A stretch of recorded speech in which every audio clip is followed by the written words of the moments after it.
This is the terrifying story of Dr. Henry Jekyll and Mr. Edward Hyde, a story of science, secrets, and a dangerous experiment that went horribly wrong. It all begins with a man named Mr. Gabriel Utterson. Mr. Utterson was a well-respected lawyer in London. He was serious, quiet, and always kept his emotions under control. But he was also a loyal friend. Every Sunday, he took a walk with his distant relative, Mr. Richard Enfield. They didn't talk much, but they enjoyed each other's company. One day, during their usual walk, Enfield pointed at an old, dark, and creepy-looking building on a lonely street. The place looked abandoned. Its windows were broken, its paint was peeling, and the door looked like no one had used it in years. "Something terrible happened here," Enfield said. Mr. Utterson raised an eyebrow. "What do you mean?" Enfield told him a shocking story. One night, Enfield was walking home when he saw something horrible. A strange little man was walking down the street. Suddenly, a young girl came running out of a side street, accidentally bumping into him. What happened next was unbelievable. Instead of helping the girl up, the man stomped on her and kept walking like nothing had happened. Enfield ran after him, grabbed his arm, and pulled him back to the girl, who was now crying in pain. Soon, a crowd of angry people gathered, ready to attack the cruel man. The man didn't seem scared. He simply smirked and said, "I'll pay for what I did." He went into that very door they were now standing in front of, disappeared for a moment, and came back with a check and some gold coins. Strangely, the check wasn't in his name, but it was signed by someone very important. That man's name was Mr. Edward Hyde, Enfield said. Mr. Utterson felt his stomach twist. He knew exactly who had signed that check, but he said nothing. That night, Mr. Utterson felt uneasy. He went home, took out a locked box, and pulled out a piece of paper from inside. It was Dr. Henry Jekyll's will, a document that Utterson had written for his friend, but he had always hated what it said. The will stated, "If Dr. Jekyll dies or disappears for more than 3 months, Mr. Hyde will receive all his money, his house, and everything he owns." Why would Dr. Jekyll say disappear instead of just die? And why would a cruel man like Hyde get everything? Mr. Utterson knew something wasn't right. Determined to find answers, Mr. Utterson went to visit Dr. Lanyon, an old friend who used to work with Dr. Jekyll. But when he asked about Jekyll, Lanyon's face turned dark. "We don't speak anymore," he said. "Jekyll is obsessed with strange science. I warned him, but he wouldn't listen." When Mr. Utterson asked if Lanyon knew a man named Mr. Hyde, Lanyon shook his head. "No," he said, "but whatever Jekyll is doing, I want no part of it." That night, Mr. Utterson made a decision. He would find Mr. Hyde himself. For several nights, Mr. Utterson waited outside the creepy old door where Enfield had seen Hyde. Finally, one evening, he saw something move in the shadows. A small, hunched figure appeared. It was Hyde. Mr. Utterson stepped forward and stared at the man's face. Something about him was deeply disturbing, but Utterson couldn't explain why. He introduced himself as a friend of Dr. Jekyll and asked to come inside. But Hyde only snarled and disappeared into the house. Mr. Utterson had seen enough. The next morning, he went straight to Dr. Jekyll's house. At a dinner party that night, Mr. Utterson finally confronted Dr. Jekyll. "What is your connection to Hyde?" he asked. Dr. Jekyll's face turned pale. "My affairs are private," he said. "Just know that I can control Hyde, and if anything happens to me, promise me you will follow my will." Mr. Utterson didn't like this answer, but as Jekyll's friend, he promised to obey his wishes. He hoped he would never have to. 1 year later, London was in shock. A respected politician named Sir Danvers Carew had been murdered in the middle of the night. A witness said the killer was Edward Hyde. He had beaten Carew to death with a heavy wooden cane, laughing as he did it. The police found part of the murder weapon, a cane that belonged to Dr. Jekyll. Now Mr. Utterson was involved.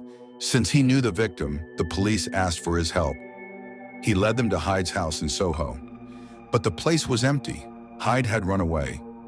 Desperate for answers, Mr. Utterson rushed to Dr. Jekyll's house. Jekyll looked weak and sick. "I swear I have nothing to do with Hyde anymore," he said. I will never see him again. Then he handed Mr. Utterson a letter from Hyde. That night, Mr. Utterson compared Hyde's handwriting to Jekyll's. The two looked almost the same. Was Dr. Jekyll forging letters for a murderer? Weeks passed, and Hyde was never seen again.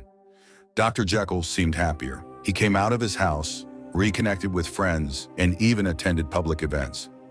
But suddenly, everything changed again. Jekyll locked himself inside his house, refusing to see anyone.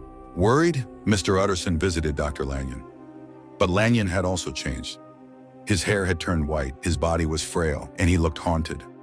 "Something terrible has happened," Lanyon whispered, "but I can never tell you what it is." Days later, Dr. Lanyon was dead. After his funeral, Mr. Utterson found a sealed letter from Lanyon. It said, "Do not open unless Dr. Jekyll is dead or missing." That word again, missing. One evening, Mr. Utterson and Mr. Enfield took their usual walk. As they passed Dr. Jekyll's house, they saw him sitting by the window, looking sad. "Are you okay?" Utterson asked. Jekyll forced a weak smile. Then, something horrible happened. His face twisted with terror, as if he had seen a ghost. His expression changed in an instant. Then he slammed the window shut and disappeared. Mr. Utterson and Mr. Enfield froze in horror. What had they just seen? Something was terribly wrong inside that house. Mr. Utterson sat in his study, staring at the papers before him. The letter from Dr. Lanyon had already shaken him, but there was still one more document to read. Dr. Jekyll's final confession. With a deep breath, he unfolded the pages and began to read. Dr. Jekyll's confession told a shocking tale. Dr. Jekyll had always struggled with two sides of himself. One side was kind, respectable, and well-mannered. But deep inside, he had dark thoughts. Thoughts of anger, selfishness, and cruelty. He realized that every person has two sides, good and evil. But what if he could separate them?